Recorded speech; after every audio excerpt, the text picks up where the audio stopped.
Niti Dharma, meniti jalan nalar, bukan sekedar menerima warisan keyakinan.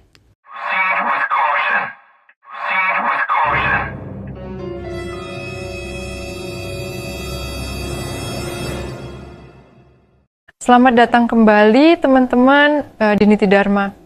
Kadang kita merasa kita sedang mengajarkan sesuatu yang baik pada anak-anak kita, nilai, moral, keyakinan, tapi jarang kita berhenti sejenak dan bertanya, apakah yang kita tanamkan itu benar-benar pilihan mereka? Atau hanya warisan yang tidak pernah sempat mereka pertanyakan? Karena menariknya, hal pertama yang sering diajarkan kepada anak bukan cara berpikir, tapi apa yang harus dipercayai. Dan di titik itulah mungkin semuanya dimulai. Hari ini kita akan membahas topik yang cukup sensitif tentang apakah menanamkan keyakinan agama sejak kecil benar-benar membentuk manusia yang lebih baik atau justru membatasi sesuatu yang seharusnya tumbuh bebas.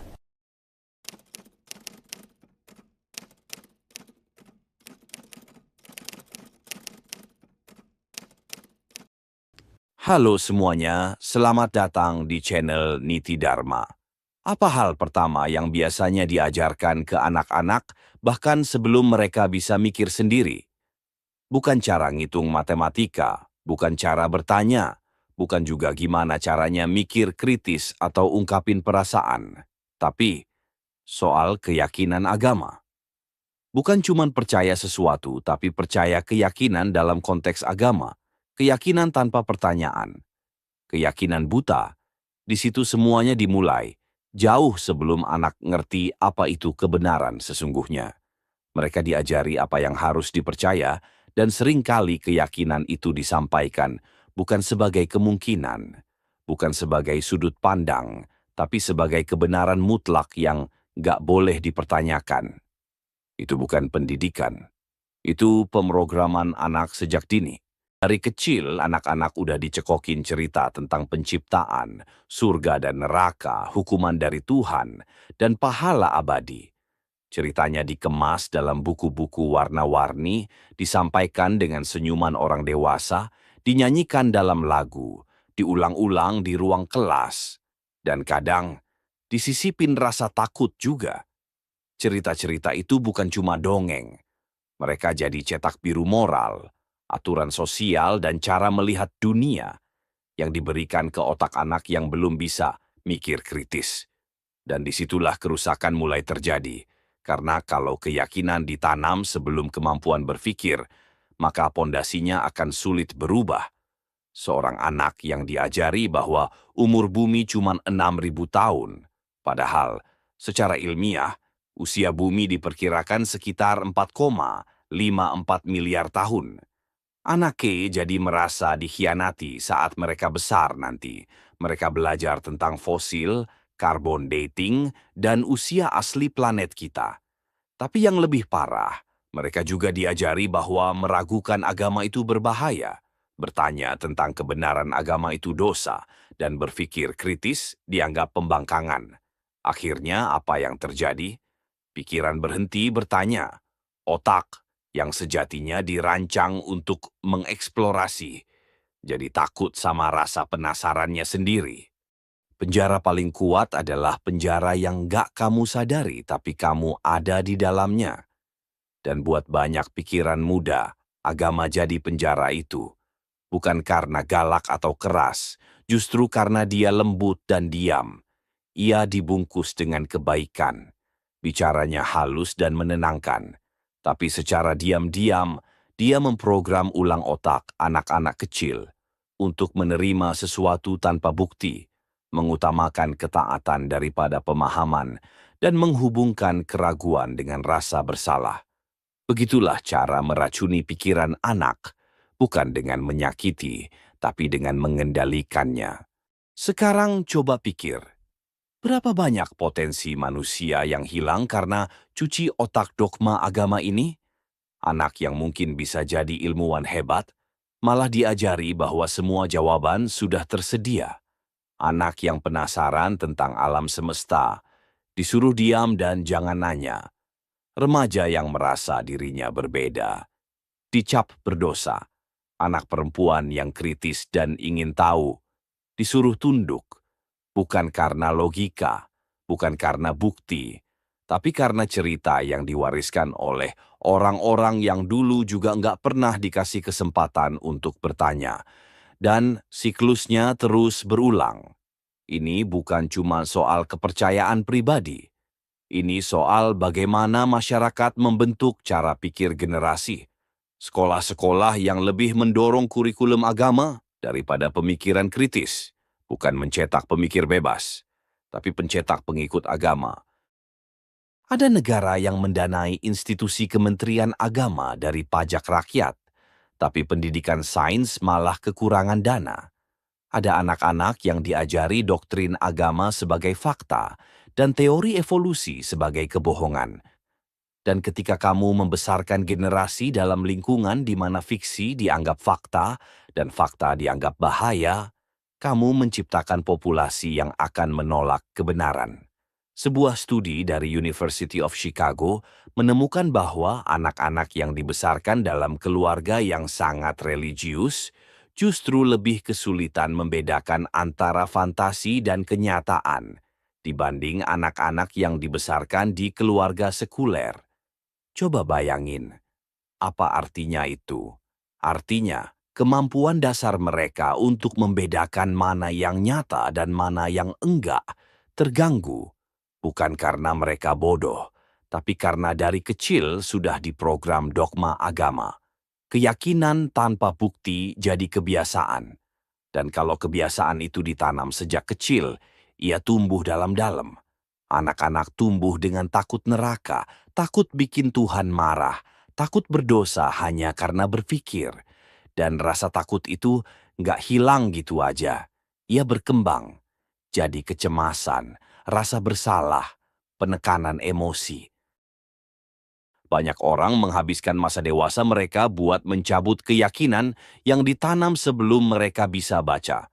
Lalu ada soal moralitas. Anak-anak diajari bahwa baik dan buruk datang dari sebuah kitab suci. Bahwa yang baik adalah apapun yang dibilang baik di kitab suci itu. Tapi, gimana kalau kitab itu bilang poligami itu boleh? Gimana kalau kitab itu bilang perempuan itu lebih rendah? Gimana kalau kitab itu bilang Tuhan anak itu penuh kasih, tapi bapaknya suka menghukum dan menghakimi manusia? Anak-anak nyerap semua pesan itu. Mereka tumbuh dengan anggapan bahwa jadi orang baik aja nggak cukup. Kalau kamu nggak percaya, kamu dianggap jahat. Kalau kamu beda, kamu layak dihukum. Agama nggak sekadar ngajarin moral. Agama menggantikan moral itu sendiri. Anak-anak nggak diajak mikir mana yang benar. Mereka disuruh nerima aja apa yang dibilang benar. Dan kalau itu nggak masuk akal, yang salah bukan aturannya, tapi orang yang berani nanya. Itu bukan moral, itu kontrol perilaku dan pemrograman pikiran. Hari ini masih banyak anak yang duduk di ruang kelas atau berdoa di pinggir ranjang, sambil berusaha menahan pertanyaan yang muncul alami di kepala mereka. Mereka ngerasa ada yang nggak masuk akal tapi takut ngomong, karena dari awal mereka udah diajari. Ragu itu bahaya, ragu itu dosa. Bahkan mikirin hal tertentu aja udah dianggap salah. Di konteks lain, hal ini bakal dianggap kekerasan emosional. Mendidik anak-anak supaya takut sama pikirannya sendiri, nggak percaya sama logikanya sendiri, dan nganggep rasa bersalah sebagai sesuatu yang wajar. Itu jelas merusak. Tapi kalau dilakukan atas nama agama, nggak cuma diterima, tapi malah dipuji. Sistem yang sama ini dipakai buat ngajarin anak-anak kita cara hidup, cara berpikir, bahkan cara mencintai. Masalahnya bukan cuma soal percaya atau nggak percaya, tapi kapan keyakinan itu ditanamkan. Tekanan untuk percaya sebelum mengerti. Ekspektasi untuk anak tunduk dan taat sebelum sempat nalarnya berkembang dan bisa bertanya. Begitulah cara pikiran anak dibentuk jadi pola yang mungkin bukan pilihan mereka sendiri. Kasih anak dongeng, mereka akan menikmatinya. Tapi kalau kita bilang dongeng itu nyata, mereka akan membawanya seumur hidup seperti beban doktrin. Itulah bedanya. Kita seharusnya ngajarin anak cara menilai ide, bukan sekadar menerima. Ngajarin mereka cara mengenali kebenaran, bukan takut padanya. Ngajarin mereka untuk berani mempertanyakan otoritas saat sesuatu nggak masuk akal. Itulah cara membentuk pikiran yang kuat. Dan ini bukan cuma soal agama, ini soal kebebasan berpikir, kemandirian mental, tentang tidak membiarkan tradisi menindas logika. Sekarang ini ada anak-anak yang sedang tumbuh dan kelak akan hidup di bawah bayang-bayang kepercayaan yang bahkan nggak mereka pilih sendiri. Mereka akan bergulat dengan rasa bersalah atas perasaan yang tidak mereka minta. Mereka akan membuat keputusan karena takut, bukan karena paham. Tapi nggak harus seperti itu.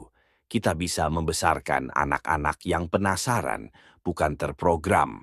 Yang berani, bukan cuma patuh. Yang berpikiran terbuka, bukan terindoktrinasi.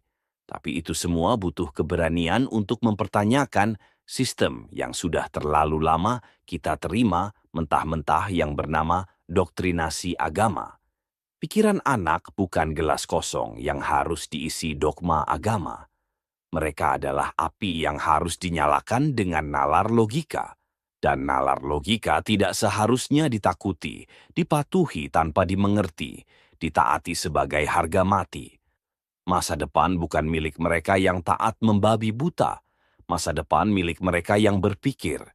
Dan semakin dini anak-anak kita bebaskan untuk berpikir, semakin besar peluang mereka jadi orang dewasa yang mengubah dunia, bukan sekadar mengikutinya. Kalau ada satu hal yang pantas kita lindungi, itu adalah kebebasan pikiran anak-anak. Tidak semua anak mendapat kesempatan untuk tumbuh dengan berpikir bebas. Tapi kita punya kuasa untuk mengubah itu, untuk mereka, dan untuk generasi yang akan datang. Terima kasih sudah nonton. Sampai ketemu lagi di konten channel Niti Dharma berikutnya. Jadi mungkin pertanyaannya bukan lagi apakah agama itu benar atau salah, tapi kapan dan bagaimana sesuatu itu diperkenalkan. Apakah kita sedang membimbing atau tanpa sadar mengarahkan terlalu jauh, karena anak-anak bukan wadah kosong yang harus diisi. Mereka lebih seperti api kecil yang seharusnya dijaga, bukan dikendalikan. Dan mungkin tanggung jawab terbesar kita bukan memberi mereka jawaban, tapi memastikan mereka tidak takut untuk bertanya. Kalau kamu merasa ada resonansi dengan topik seperti ini dan ingin ikut menjaga ruang seperti ini tetap hidup, kamu bisa support kami dengan bergabung di Patreon Niti Dharma. Linknya ada di deskripsi video di bawah. Di sana kita nggak cuma berhenti di permukaan, kita akan menggali lebih dalam, lebih jujur, dan mungkin lebih dekat dengan hal-hal yang selama ini jarang dibicarakan. Terima kasih untuk kamu yang memilih untuk tetap berpikir dan tidak berhenti di jawaban yang sudah jadi.